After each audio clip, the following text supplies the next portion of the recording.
Assalamualaikum warahmatullahi wabarakatuh. Perkenalkan, saya Ananda Putri Amalina, kelas A72. Pada kesempatan ini izinkan saya untuk menjelaskan learning journal kedua di agenda 4. Sedikit kilas balik, pada tugas sebelumnya saya telah menentukan core isu dari ketiga isu yang saya ajukan dengan menggunakan metode AKPL dan USG.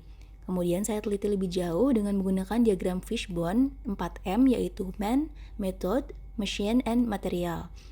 Setelahnya saya membuat gagasan kreatif pemecahan core issue dengan menggunakan why analysis dan mendapat hasil bahwa akar permasalahannya adalah belum optimalnya pemahaman masyarakat mengenai tata cara pelaksanaan pilkades di tengah pandemi COVID-19.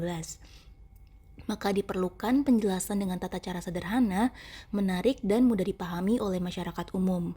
Oleh karena itu, saya menggagaskan pemecahan isu berupa pembuatan video infografis tata cara pelaksanaan pilkades di tengah pandemi COVID-19. Selanjutnya saya masuk kepada pembuatan matriks aktualisasi, di mana saya menjelaskan rancangan kegiatan sebagai berikut.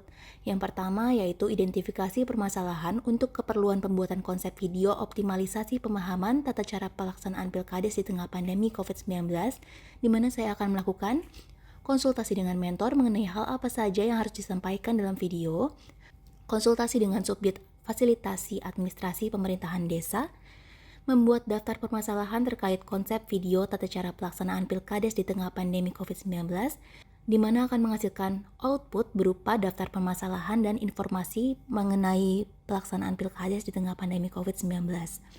Yang kedua yaitu mempelajari undang-undang dan peraturan pemerintah terkait pilkades, di mana saya akan melakukan mempelajari peraturan perundang-undangan bidang keterbukaan informasi publik, mempelajari SOP komunikasi publik, dan mempelajari Permendagri 72 tahun 2020, Mendagri nomor 141/6698/SJ, dan Mendagri nomor 141/4251/SJ tentang Pilkades, di mana akan menghasilkan output berupa daftar peraturan yang harus disampaikan dalam video yang akan dibuat.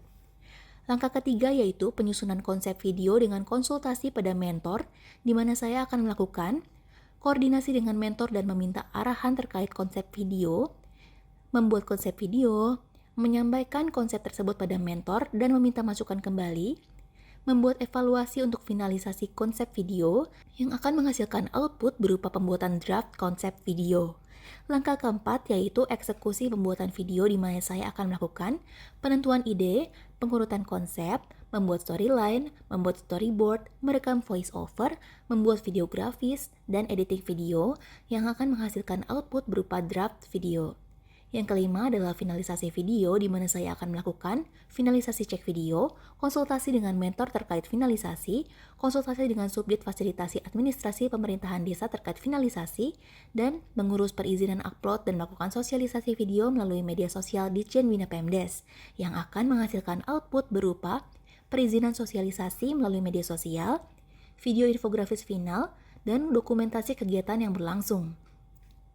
Dalam rancangan aktualisasi ini, tentunya saya menerapkan nilai-nilai aneka di tiap kegiatannya yang saya akan senantiasa jadikan bahan pedoman dalam melaksanakan tugas-tugas dan fungsi saya sebagai ASN di tempat kerja ke depannya.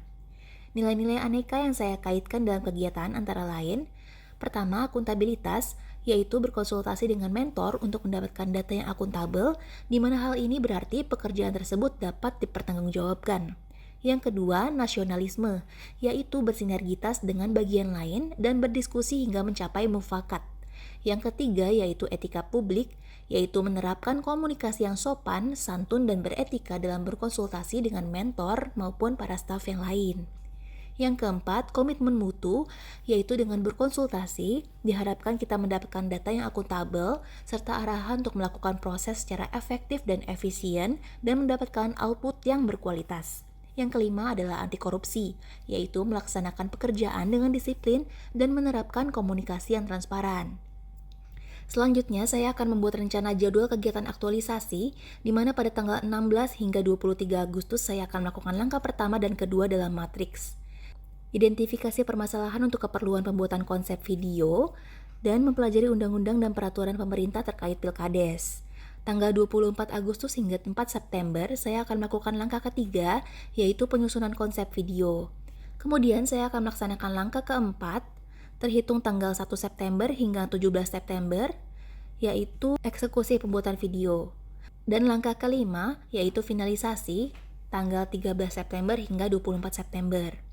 Demikian learning journal yang dapat saya sampaikan. Semoga rancangan aktualisasi ini akan terlaksana dengan lancar dan membawa dampak positif ke depan. Terima kasih.